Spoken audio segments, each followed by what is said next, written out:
विद्यार्थियों, स्वागत है आप सभी का शिवम लेक्चरर में। भूगोल का पेपर है जो 26 फरवरी 2026 के लिए सबसे ज़्यादा महत्वपूर्ण है।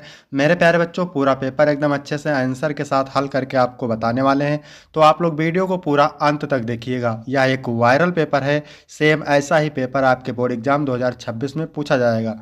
यदि आप वीडियो को पूरा अंत तक देखते हैं तो ये मेरी गारंटी है कि आप बोर्ड एग्जाम 2026 में भूगोल में 70 में 65 प्लस अंक लेकर आओगे। मेरे प्यारे बच्चों, समय 3 घंटे 15 मिनट का होता है और पूरा अंक होता है 70 का। यहाँ पर थोड़ा सा निर्देश देख लेते हैं। निर्देश में क्या है? प्रारंभ के 15 मिनट परीक्षार्थियों को प्रश्न पत्र पढ़ने के लिए निर्धारित है। सभी प्रश्न अनिवार्य हैं।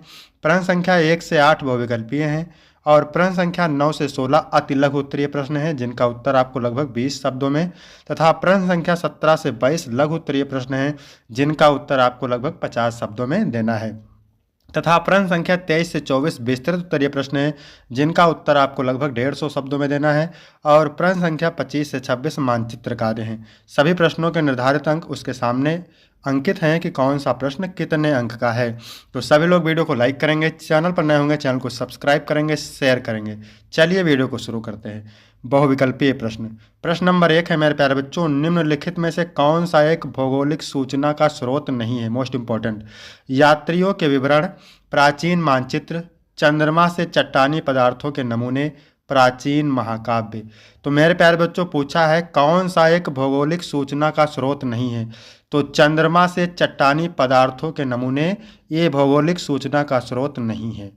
चंद्रमा से चट्टानी पदार्थों के नमूने, ठीक है, ये भूविज्ञान से संबंधित है। चंद्रमा के भूविज्ञान से संबंधित है, ध्यान रखिएगा। गा ऑप्शन राइट हो जाएगा। यदि आपको इसका पीडीएफ चाहिए तो डिस्क्रिप्शन में टेलीग्राम की लिंक मिल जाएगी, वहां से टेलीग्राम ज्वाइन करेंगे, आपको पीडीएफ मिल जाएगा। इसके बाद मेरे प्यारे बच्चों, प्रश्न नंबर 2 है, जापान की राजधानी है तेहरान, लंदन, टोक्यो, मॉस्को। तो जापान की राजधानी है टोक्यो, ठीक है, तीसरा ऑप्शन राइट हो जाएगा। ठीक है, तीसरा ऑप्शन राइट हो जाएगा। ईरान की राजधानी तेहरान है मेरे प्यारे बच्चों। ईरान की राजधानी क्या है? तेहरान। और यूनाइटेड किंगडम की राजधानी लंदन है। यूनाइटेड किंगडम की राजधानी क्या है? लंदन है। और रूस की राजधानी मॉस्को है, ध्यान रखिएगा। तीसरा प्रश्न है, भारत में सबसे अधिक जनसंख्या घनत्व वाला राज्य है? पश्चिम बंगाल, उत्तर प्रदेश, बिहार, अरुणाचल प्रदेश। तो भारत में सबसे अधिक जनसंख्या घनत्व वाला राज्य है 2011 की जनगणना के अनुसार बिहार। आपका तीसरा ऑप्शन राइट हो जाएगा। और 2011 की जनगणना के अनुसार सबसे कम जनसंख्या घनत्व वाला राज्य है अरुणाचल प्रदेश, ध्यान रखिएगा। इसके बाद प्रश्न नंबर 4 है मेरे प्यारे बच्चों, बिग इंच पाइपलाइन के द्वारा प्रवाहित किया जाता है दूध, जल, तरल पेट्रोलियम गैस, पेट्रोलियम। तो बिग इंच पाइपलाइन के द्वारा प्रवाहित किया जाता है पेट्रोलियम, ठीक है, घ ऑप्शन राइट हो जाएगा। 5 नंबर है, निम्नलिखित में से कौन सा विश्व का सबसे घना बसा महाद्वीप है? अफ्रीका, एशिया, यूरोप या उत्तरी अमेरिका। तो 5 का सही हो जाएगा एशिया। एशिया विश्व का सबसे घना बसा महाद्वीप है। दुनिया की लगभग 60% आबादी एशिया में रहती है, ध्यान रखिएगा। इसके बाद प्रश्न नंबर 6 है, निम्न में से किस देश का मानव विकास स्तर भारत से ऊंचा है? पाकिस्तान, बांग्लादेश, नेपाल, श्रीलंका। तो श्रीलंका का, ठीक है, श्रीलंका देश का मानव विकास भारत से ऊंचा है, ठीक है, तो आपका घ ऑप्शन राइट हो जाएगा। 7 नंबर है, भारत का निम्नलिखित में से कौन सा राज्य नमामि गंगे कार्यक्रम से नहीं जुड़ा है? मध्य प्रदेश, बिहार, झारखंड, उत्तराखंड। तो इसका राइट आंसर हो जाएगा मध्य प्रदेश। झारखंड, बिहार और उत्तराखंड, झारखंड, बिहार, उत्तराखंड और उत्तर प्रदेश, ये 4 राज्य नमामि गंगे कार्यक्रम से जुड़े हुए हैं। मध्य प्रदेश नहीं जुड़ा है। इसके बाद प्रश्न नंबर 8 है, निम्न में से कौन मानव विकास का प्रमुख घटक है? सतत पोषणीयता, उत्पादकता, समता तथा सशक्तिकरण, ये सभी। तो सतत पोषणीयता भी मानव विकास का घटक है, उत्पादकता भी है, समता तथा सशक्तिकरण भी है। तो आपका घ ऑप्शन राइट हो जाएगा। 8 बहुविकल्पीय प्रश्न हो गए मेरे प्यारे बच्चों, जो कि बोर्ड एग्जाम के लिए मोस्ट इंपॉर्टेंट है। इसका पीडीएफ हम दे देंगे डिस्क्रिप्शन में, टेलीग्राम की लिंक, वहां से टेलीग्राम ज्वाइन करेंगे, आपको पीडीएफ मिल जाएगा। इसके बाद है अति लघु उत्तरीय प्रश्न। उत्तर लगभग 20 से 25 शब्दों में देना है। प्रत्येक उत्तर के लिए आपको 2 अंक मिलेंगे। 9 नंबर प्रश्न है, मोस्ट इंपॉर्टेंट है। जनसंख्या घनत्व से आप आप क्या समझते हैं? तो प्रति वर्ग किलोमीटर में रहने वाले लोगों की संख्या को जनसंख्या घनत्व कहते हैं। प्रति वर्ग किलोमीटर में रहने वाले लोगों की जनसंख्या को क्या कहते हैं? जनसंख्या घनत्व कहते हैं। भारत का जनसंख्या घनत्व 382 व्यक्ति प्रति वर्ग किलोमीटर है। इसके बाद 10 नंबर क्वेश्चन है, किन्हीं दो कृषि आधारित उद्योगों के नाम। तो वस्त्र उद्योग लिख देंगे और गन्ना उद्योग लिख देंगे, ठीक है। इसके बाद 11 नंबर प्रश्न है, भारवाही पशुओं के विषय में लिखिए। तो भारवाही पशु क्या होते हैं? सिंपल सी बात है, जो बोझा ढोने का काम करते हैं, भार ढोने का काम करते हैं, भारवाही पशु कहते हैं। जैसे देखो, भारवाही पशु वे जानवर होते हैं जिनका इस्तेमाल भार उठाने के लिए किया जाता है, बोझा ढोने के लिए किया जाता है, ठीक है। भारवाही पशुओं में घोड़ा, हाथी, ऊंट, गधा और खच्चर शामिल हैं। इसके बाद 12 नंबर है, मोस्ट इंपॉर्टेंट है, मानव संसाधन से क्या तात्पर्य है? मानव संसाधन उन लोगों का समूह है जो किसी संगठन, व्यापार क्षेत्र, उद्योग या अर्थव्यवस्था के कार्यबल का निर्माण करते हैं। इसके बाद 2 धात्विक खनिजों के नाम, मोस्ट इंपॉर्टेंट है, तो लिख देंगे लोएस्क, बॉक्साइट, लोएस्क और बॉक्साइट, लोएस्क और बॉक्साइट। इसके बाद है 14 नंबर प्रश्न, पृष्ठ प्रदेश के अर्थ को स्पष्ट कीजिए। मोस्ट इंपॉर्टेंट है, किसी निश्चित भूभाग का वह प्रदेश जहाँ की जलवायु वन एवं जीव में अनुकूल समानता हो तो वह पृष्ठ प्रदेश कहलाता है। यानी किसी निश्चित भूभाग का वह प्रदेश जहाँ की जलवायु वन एवं जीव में अनुकूल समानता हो तो वह क्या कहलाता है? पृष्ठ प्रदेश। 15 नंबर है, भारत में जल प्रदूषण के 2 कारण लिखिए। तो पहला है कृषि क्षेत्र में अनुचित गतिविधियाँ, कृषि क्षेत्र में अनुचित गतिविधियाँ, नदियों के पानी की गुणवत्ता में कमी, ठीक है। इसके बाद मेरे प्यारे बच्चों 16 नंबर मोस्ट इंपॉर्टेंट है, मापनी का प्रयोग किसके लिए किया जाता है? तो मापनी का प्रयोग मानचित्रों पर धरातल की दूरी पता लगाने के लिए किया जाता है। मापनी का प्रयोग मानचित्रों पर धरातल की दूरी पता लगाने के लिए किया जाता है।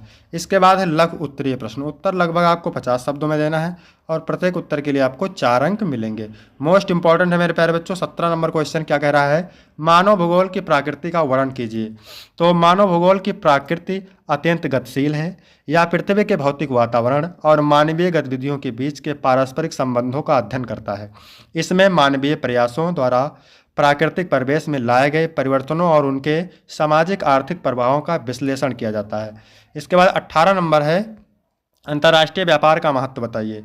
तो अंतर्राष्ट्रीय व्यापार का महत्व है कि यह देशों को स्थानीय स्तर पर अनुपलब्ध वस्तुओं और सेवाओं तक पहुंचा देता है, जिससे उपभोक्ताओं के लिए विकल्प बढ़ते हैं, आर्थिक विकास को बढ़ावा मिलता है, रोजगार के अवसर पैदा होते हैं, प्रतिस्पर्धा बढ़ती है और उत्पादों की गुणवत्ता सुधरती है। साथ ही यह सांस्कृतिक आदान प्रदान, तकनीकी प्रगति और विदेशी मुद्रा अर्जित करने में मदद करता है, जो किसी भी देश की अर्थव्यवस्था के लिए महत्वपूर्ण है। इसके बाद है 19 नंबर क्वेश्चन मोस्ट इंपॉर्टेंट है, भारत में ग्रामीण बस्तियों के प्रकारों का वर्णन कीजिए। तो भारत में ग्रामीण बस्तियों के मुख्य रूप से 4 प्रकारों में बांटा गया है। पहला है गुच्छित बस्तियां, ये सघन और आस पास बसे घरों वाली बस्तियां हैं जो उपजाऊ मैदानी क्षेत्रों में पाई जाती हैं। फिर है अर्धगुच्छित बस्तियां, ये किसी बड़े गांव के विखंडन या सामाजिक अलगाव के कारण बनती हैं। पल्ली बस्तियां, ये भौतिक रूप से अलग इकाइयों जैसे गाय, नगला, ढाड़ी, पाली में बटी होती है, जिनका नाम एक ही होता है।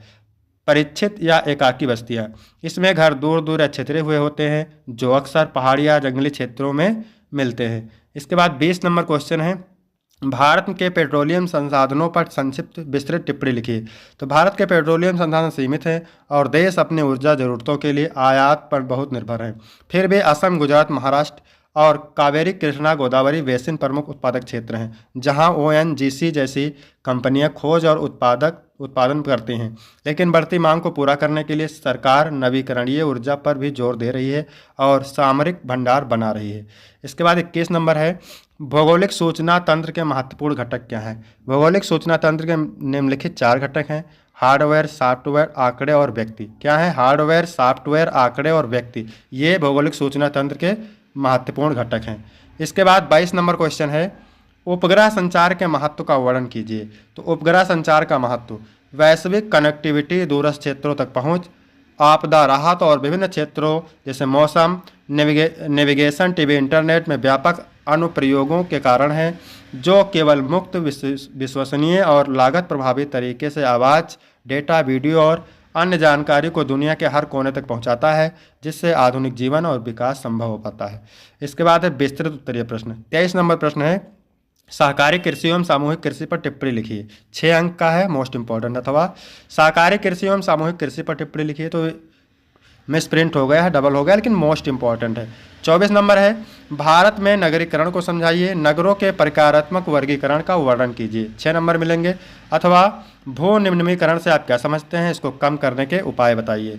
इसके बाद है मेरे प्यारे बच्चों 25 नंबर, भारत के दिए गए मानचित्र में निम्नलिखित को उपयुक्त चिन्हों द्वारा दर्शाइए और उनके नाम भी लिखिए। 5 अंक यहाँ से मिलेंगे। सबसे कम जनसंख्या घनत्व वाला राज्य तो अरुणाचल प्रदेश है, ठीक है। सबसे अधिक पूछ ले तो बिहार बताना है। इस राज्य की राजधानी ईटानगर है। इस राज्य का प्रमुख आणविक ऊर्जा संयंत्र पश्चिम बंगाल, नहीं सॉरी, इस राज्य का प्रमुख आणविक ऊर्जा संयंत्र, फिर है चावल का अग्रणी उत्पादक राज्य तो पश्चिम बंगाल है। क्षेत्रफल की दृष्टि से सबसे बड़ा राज्य राजस्थान है। इसके बाद 26 नंबर क्वेश्चन है मेरे प्यारे बच्चों, ये भी 5 अंक का है। विश्व के दिए गए रेखा मानचित्र में निम्नलिखित को उपयुक्त चिन्हों के द्वारा दर्शाइए और उनके नाम भी लिखिए, ठीक है। आपको मानचित्र मिलेगा, उस पर आपको दर्शाना रहेगा। एशिया में सबसे अधिक जनसंख्या वाला देश चीन है। कौन सा है? चीन। विश्व का चौथा सबसे अधिक जनसंख्या वाला देश ब्राज़ील है।